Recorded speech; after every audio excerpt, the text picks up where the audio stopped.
Howdy, howdy, howdy, my name's Anachi Sasuke, and I'm not as sick as I was the last time I did this. So, in the last episode we did the first half of Volume 14. I did go ahead and buy Volume 15 because I'm going to be getting to that soon. Turns out, it's not just a flat 99 cents anymore. I don't know when Steam decided to do this, but they do actually charge me my state sales tax now. It wasn't an issue yet because I had 8 cents in my account from somebody buying a trading card, but I'm gonna have to find out when and why they decided to do that. Anyway, it's a dark world, night, blah, blah, blah. This time it's time for a happy clown-looking person, as opposed to really buff clown person. Or this person, who was cool, but also, I don't know how I feel about them. Karako Pirate. I was gonna go Pyro, but it's probably Pirate. Oh wow. Having learned the dangers of using the public thoroughfares, you've taken the dodging down byways and skulking in rear areas, trying to spy out individuals who look ripe for friendship while avoiding the more criminally insane denizens. Just now you're following a winding footpath through the undergrowth surrounding a neighborhood where the local hives are spaced far apart. You came creeping along this footpath for safety, should have known better. The undergrowth here is like most of the other life forms on Alternia, evolved to ruthlessly purge the gene pool of the weak and the reasonable. Coiled, spring-loaded stalks with razor-foot-long thorns flank writhing bushes with razor-edged leaves, which in turn crowd tentacled flora with toothed lobes oozing liquid that hisses and smokes when it touches the ground. This sounds like the plant life in No Man's Sky, to be honest. Extreme caution is needed, just as it's needed in every circumstance on this planet. While your time on Alternia has gotten you accustomed to injuries, you still shrink from being impaled on sprung thorns and dissolved in acid. You should have known that eventually you would have to come up against the local flora, so you proceed discreetly, avoiding poison fronds and trying not to step on sugar roots. But suddenly your vegetative focus is interrupted. You hear footsteps on the path, and then around the corner comes a small figure. Its face and horns are painted with smudged black-white marks. Despite its diminutive physique, it has some of the most impressive horns you've seen on any troll. Whoa! Then the small figure sees you too and is so startled it jumps up a foot, impaling its horns on an overhanging tree branch is sticking there so that its small legs pop helplessly in the air. Honk! You beg the small person's pardon and assure him that you were fully as startled as he. You go on to explain that you're not dangerous, but that even if you were, you would not want to come to strife with even a small person with horns of that size. Honk! Yes, you will be happy to help him down as long as he promises not to attack you with the many bladed weapons that are stuffed in his belt, or with the dozen cans of an inexpensive soft drink held in bandoliers across his chest. It strikes you suddenly that a neighborly gesture like helping someone whose horns are stuck in a tree branch can scarcely fail to kindle that light of friendship. You dare to hope that this will be the case now. Edging forward, you get close enough to see that around the small clown's neck hangs a dog tag or ID necklace. You tilt your head and crane your neck to read the writing on it. Karako Pirate. If lost, call Branya or Sama. Oh! Suddenly this all makes sense. This Karako Pirate must have been one of Branya's reject wrigglers, who, having grown into childhood under her tender care, has gone out into the world to seek his fortune. That would account for his small size, short legs, and small stature relative to his horns. You eagerly pull out your palm husk, happy for an excuse to pester your old friend, but you've got a zero signal out here. You wonder if the surrounding vegetation eats palm husk signals just as it looks like it eats everything else. You disappointedly slip your palm husk back into your pocket. Honk. You apologize for the delay, explaining that you were surprised to find that you appear to have an acquaintance in common whom you hope will have time to discuss later. For now, you're ready, willing, and hopefully able to help him down. You hope he won't be offended if you slip behind him first? It's not that you object to bladed weapons or those who stuff dozens of them in their belts, but you feel that the ones he's wearing could ruin your look if buried in your torso, however unintentionally. You edge past the weapons, being careful also not to touch the spring thorns growing at the edge of your path or their trigger roots. They look so happy! Once you're behind Karako, you grasp his horns firmly and pull, withdrawing them from the tree branch and allowing him to drop lightly to the ground. Honk! You tell him that he's very welcome. Then there is a moment of awkward silence as you try to think of something else to say. Fortunately, your new potential friend is not as devoid of the social graces as you are, and gets the conversation ball rolling himself. Honk? You explain that you are indeed a stranger in these parts, and that you actually don't fit into any of the hemospectrum categories. Wild, right? Although not quite as strange as you used to be, you like to think you're really starting to blend in with the local color. Honk. Ah, well. You'd rather not exhibit your blood just now? You're a couple of quarts low due to the robust conditions of life on Alternia, some of which you have recently had the honor of encountering. Honk. You sympathize. Slinking along these hidden paths in the Alternia woods can be tough on the morale. The smell alone is enough to make strong men weep, and the vegetation looks like it was designed by the Marquis de Sade. Not that he knows who the Marquis de Sade is. You can't help but feel that it would be so much better if only one had a skulk buddy, you continue.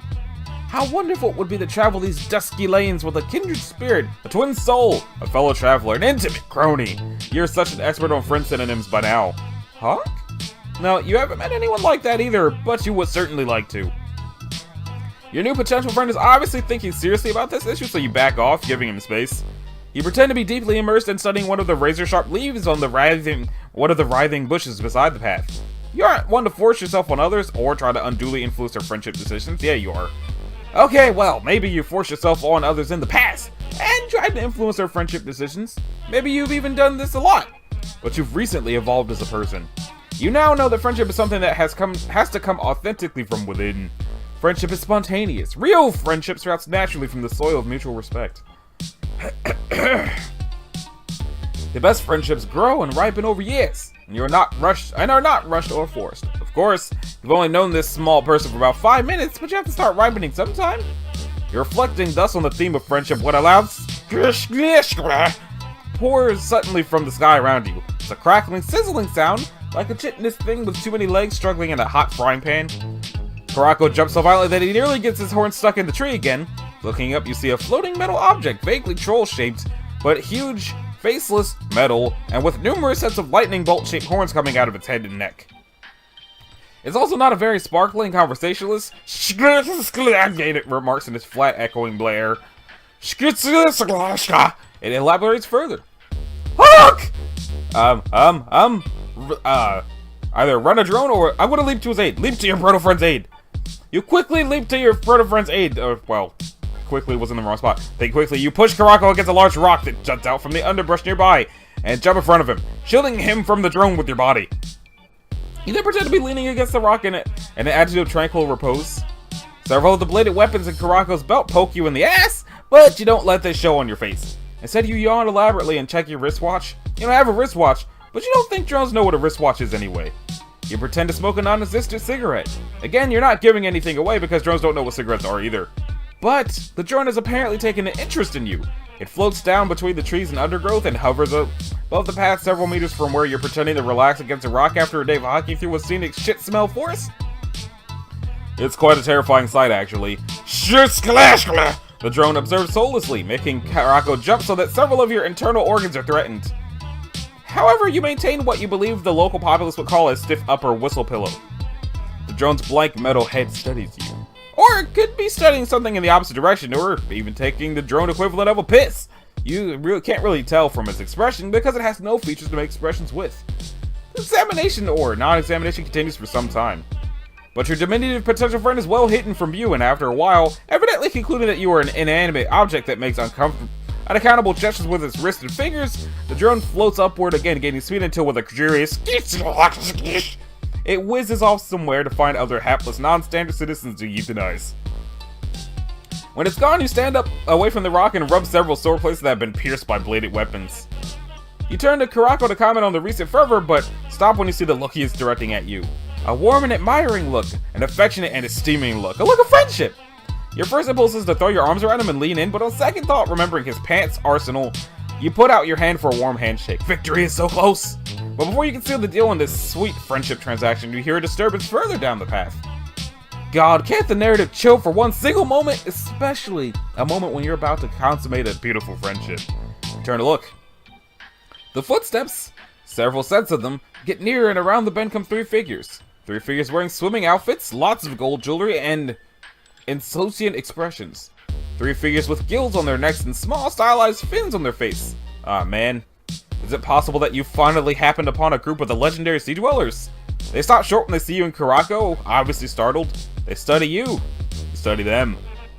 Then Finhead Interloper number 1 and a one-piece and diamond earrings whispers to her companions, and all three burst out laughing. Finhead Interloper number 2, and a violet wetsuit and rings, slaps her thigh, and Finhead Interloper 3 and checkered swimming trunks holds his sides. Part of you is relieved. Laughter drives out the devil. It's the best medicine, and in any event, it's better than homicidal mania. On the other hand, this laughter isn't friendly, it's cold, mocking, and supercilious. These sea dwellers are obviously laughing at you, not with you. You notice Karako's cheeks flushing purple under his face paint and his jaws clenching? However, he just stares with stony dignity at the interlopers. This just makes them laugh harder. The first sea dweller says, "What are you two supposed to be? Shrimp Cassidy and the Squamous Kid?" says her second companion. "A cold bait minnow and his mutated soft-shell crab," says her third. "Looks like the Minimal one went down on the clown causing it to spurt out the other one. What the fuck?" The Zudo's laughter is redoubled. You continue expressionless at these insults, but to your dismay, Karako's face is taking on a harsh, glowering look. You guess that such a tiny dude has probably been victimized by bullies his whole life. And as you happen to know, there are no bullies like Alternium bullies. Honk. You want to tell him, you tell him to let them talk all the shit they want. Don't let them provoke him. They're trying to get him to do something stupid. If he doesn't react, they'll get bored and go away. Honk! No! Remember that drone? It's probably still around here somewhere. Touch a scale on their heads and you could be rendered into Mother Grub feedstock. Hey, bottom feeders, no whispering when you're in the presence of your bathers. And you, little boy, put a respectful expression on your recognition surface. Be more like your friend the slender manatee over there. In fact, why is it you two are still so poor pointicular? In the presence of sea dwellers, you should be bound at right anglers. The first sea dweller seems to have an affinity for cheesy ocean puns. You bow to the sea dwellers. You have your dignity, but you also like not getting killed. Karako remains stubbornly upright, his face getting angrier and purpler by the moment. The bladed weapons in his belt jingle from his enraged trembling. Oh, see the little clownfish? He's getting angry. Looks like he's gonna shit his pants. What did I tell you about your face, boy? Didn't your lusses teach you anything? I doubt he even has a lussus. A self-respecting lussus would never let a shrimp like that out of the hive. Unless his lussus is just as effective. The lussus cracks are too much for Karako. Ignoring your hissed warnings, he suddenly leaps snarling into the air, draws bladed weapons from his belt, and each hand hurtles towards the sea dwellers. Honk! Honk! I can either grab him by the coattails and try to keep him from precipitating a disaster, or leap into the fray and lend comfort and support. Let's try to stop him. You leap forward and grab Karako by the coattails, or by his belt. You aren't really sure what a coattail is? Jesus, he's strong. You can barely hold him. It's like trying to restrain a small truck. His legs rotate wildly, kicking up a cloud of dust, and he brandishes his bladed weapons wildly in the direction of the sea dwellers. After a startled moment in which they jump backwards, the sea dwellers have started to laugh again, coming up with more stupid insults and fish puns. This is not helping. Karako runs twice as hard, honks twice as loud, shakes his weapons twice as threateningly. Hey, hey! You shout at Karako, trying to be heard above the fracas, holding on with all your might and digging in your heels. You have half a mind to just let him go, to pay the sea dwellers back for their insults, but you try to keep a cool head. You're doing your proto-friend much more good trying to restrain his wrath. You've now succeeded in wrapping your arms all the way around him, and now you get in front of him, holding him back with straight arms, bellowing soothingly into his face and trying to avoid the bladed weapons he's brandishing. But it's not working! You can see from the contorted features, the bare teeth, and distended nostrils with smoke coming out, the blazing eyes, that Karako is getting more and more enraged. And suddenly his rage seems to reach a kindling point. His body vibrates violently, his eyes grow huge and round. And suddenly from his body, something like a nuclear blast pressure wave of fear and violence sends you flying through the air like a scrap of paper in a gale. What the fuck? Are you hallucinating? But you can see as you soar up above the path that the sea dwellers aren't laughing anymore. In fact, they are screaming in terror and fleeing wildly, blundering into razor leaves, being impaled by spring thorns and burned by pod acid, and generally receiving the stern retribution that awaits assholes. Then your head collides with a tree branch and you are rendered unable to narrate for a while.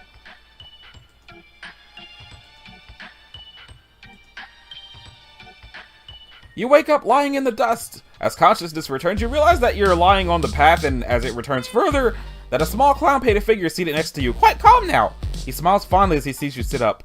Honk! You smile in return. You express relief that he realizes you were acting in his best interest, holding him back from the fin heads, and now, though largely because of his unexpected burst of clown sorcery or whatever that was, everything has turned out for the best. Karako holds up his arms for a hug, but then remember the bladed weapons in his belt, sticks out his hand. You shake it warmly. Yay! That was adorable and terrifying, and I'm sure that if this character ever ends up joining the rebellion, that's going to come in handy. But now we need to go get the 2 bad endings. So.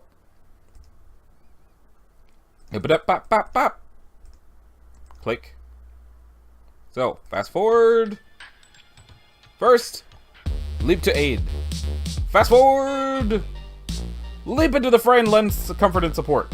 You leap into the fray to lend comfort and support. You would have counseled Kurako to turn the other cheek, and keep turning cheek after cheek until the studios got fed up and went away. But now that things have hotted up, you're not about to let that down. Let down the side. Kurako crashes into the sea dwellers, his bladed weapons whirling like a blender. You scamper close behind him and kick someone in the shin. It hurts your foot, but it doesn't seem to have any other effect. So these sea dwellers are made of tough stuff, or you're extremely flimsy. Signs have recently pointed to the latter. Your next sortie is more effective, however. You pick up a rock and throw it at the trigger root of a spring thorn growing along the path next to where the Violet Bloods are enduring Hurricane Clown. The coiled stalk springs out, impaling the dude with a dozen foot-long thorns. He's thrown off balance, and violet blood begins to flow copiously from down his body. That's a hue you haven't seen before. Kinda pretty. But these sea dwellers are made of tough stuff. He yanks the spring thorn stalk away from him, pulling the thorns out and flings it into the woods. Then he takes out a pocket handkerchief and starts patting his injuries gently. Meanwhile, Kurako's bladed weapons have not been idle, and the other 2 sea dwellers are likewise leaking violet blood. But these bastards are hard to kill. You remember Parlipa telling you that. As you watch, one of them grabs the bladed weapons from Kurako's hand and buries it in Kurako's stomach. No! This, unsurprisingly, is distracting for a poor little clown, allowing 2 of the finny sons of bitches to grab handfuls of bladed weapons from his belt and bury them in various parts of his body. He dances around delivering harmless kicks and curses. Kurako is still waving his weapons, but he seems to be waving them more slowly now. Then, as more and more bladed weapons are buried in his body, he seems to lose focus. The weapons he's been brandishing fall from his hands. Finally, he falls to the ground in the center of a spreading pool of purple blood, twitches feebly for a minute, and then is still. You stare in disbelief at the corpse of one who, if he had been spared just a short while longer, would have been your friend. One despised and rejected, a clown to suffering, familiar with pain. They had flogged him and mocked him and spit on him and then killed him. You struggle to come to terms with this. While you're doing that, one of the remaining sea dwellers grabs you by the hair and suplexes you onto the ground. Your head snaps back and pain explodes behind your eyes. You're left lying on your back and trying to stay conscious, which is why you have a good view of what happens next. In the dark sky above you, something opens. Something even darker than the sky. A hole, like a cave in the clouds? It whitens until you can see that in the cave, a carousel with wooden horses mounted on brass posts rotates, with the horses plunging up and down in time with carnival music played by a mechanical organ. Riding the horses are naked store window mannequins. That's not how mannequins are spelled. Their legs swung awkwardly over the horses' backs, their stiff arms down by their sides in whatever pose they were created, with horns huge and wildly shaped. In the darkness above the carousel, other naked mannequins with plastic wings tied to their backs are supported on wires, and above these in turn a net of white Christmas tree lights twinkle against the roof of the dark cave or circus tent or whatever it is, throwing their dim starlight illumination down on the rotating carousel. As you watch, 2 of the winged mannequins break loose from their wires and fly down from that dark region into the night sky and the dimension Alternia occupies. They maneuver until the stiff hands on the ends of their stiff arms are underneath Kurako, and then they lift him up into the sky and into the dark carnival. You hear a last faint, reviving honk as they set him on one of the wooden horses, and then the hole in the sky closes and there's nothing but the night sky above you. All is silent and still again. An odd feeling comes over you. You don't think you've ever felt such a feeling? Just the reality of how utterly insignificant you are? Sure, you spent the last few months wandering with no desire but the desire for connection, and you are in a way a being unique in this galaxy, but honestly, what does that even mean? You flit in and out of people's lives, there one minute, gone the next, always moving from friend to friend. You are, for all intents and purposes, a virtual non-entity. A bland point of view vector, a neutral second-person narrator, barely coming into the picture, a retiring entity, expressing only a simple one-dimensional desire for friendship. But just about now, you feel that things have gone pretty far, and just about now you feel that you've had enough. Enough of arrogant high bloods. Enough, in fact, of short wavelength hemotypes carelessly and without compunction, killing and maiming and exploiting those of longer wavelengths. Of a survival of the fittest regime that seems to come down to the survival of the most violent psychopaths. Is this a moral universe or is it not? You ask yourself. Are repulsive cruelty and sickening evil punished in this universe or are they not? Does an ethical force operate in this universe or does it not? You don't know the answer to these questions, but you do know one thing. You intend to depart for once from your one-dimensional persona. You intend to punish repulsive cruelty and sickening evil if it comes within your ability to do so. You intend to create an ethical force field in your local region. You intend to exert some moral gravity right around where you are if you possibly can. And you realize that this odd feeling you are having seems to be drawing moral Higgs bosons out of the moral ground state and right out of the fabric of this multicolored blood-soaked planet that heaves under your feet. You take on the aspect of Clown Sarker. Seizing 2 cans of inexpensive soft drink from where they fell from Crocco's bandoliers, you shake them and pull the pins. Then, with malice aforethought, you direct the twin streams at the sea dwellers. You smell banana and strawberry as the deadly streams play upon them. Already weakened, they fall back with cries under the withering onslaught. As soon as the streams slacken, you take up 2 more cans, shake them, and deal out death to the unrighteous. You smell peach and diet root beer this time, but no pity softens your heart. You wouldn't care even if it were pineapple watermelon you were spraying on these brutes. But the finheads are made of tough stuff. Rallying even in the face of this intense onslaught, they push forward and seizing some bladed weapons from the purple blood pool, advance upon you. Not one step back. You vow to the memory of Caraco Pyrot. You stand your ground, in desperation grabbing some of the cans of diet tonic water and club soda and opening up your batteries again, but to no avail. A trident pierces you to the bone, followed by a scimitar, a tomahawk, a short spear, and so many other bladed weapons that the sheer weight of them drives you to the ground, where your red precious blood flows in moderate streams mixing with the purple blood of your proto-friend. This is the end, you realize, but you're glad you died in righteous battle. You're glad you had created even this tiny, sputtering, temporary moral force field in your local region that you did. You can feel your life and narrative point of view slipping away, but you're content. Yet, what's that you see above you now? A dark space has opened up, even darker than the night sky, and 2 stiff-looking winged figures are descending. They land next to you and gently place their stiff hands under you. Then they ascend once again, lifting you higher and higher into the darker space. As you pass the boundary of the heavenly carnival, your life seems to revive within you, and as the fabric of the place closes around you and the 2 stiff mannequins place you on a carousel horse next to Caraco, you realize that planets, universes, dimensions, realities, powers, principalities, and cosmos come and go. But friendship is forever. Shh. Friendship. That was probably the most beautiful bad ending there's been so far, but we still gotta get one more.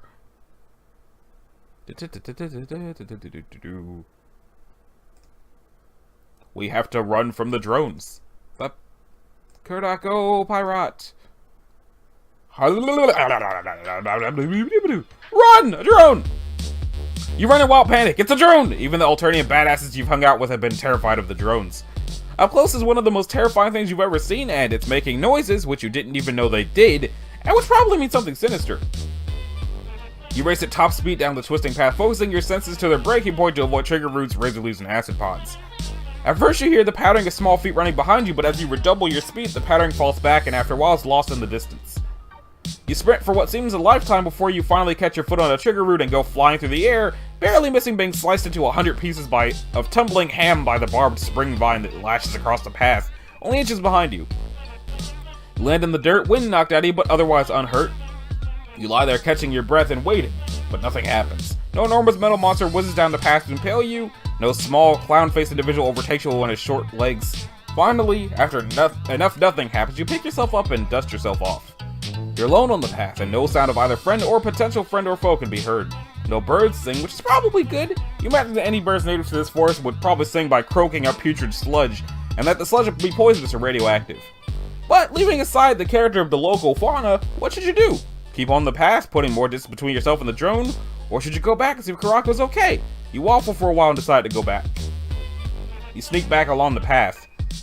You sneak a long way, but however far you go, there are no signs of either Caraco or the drone.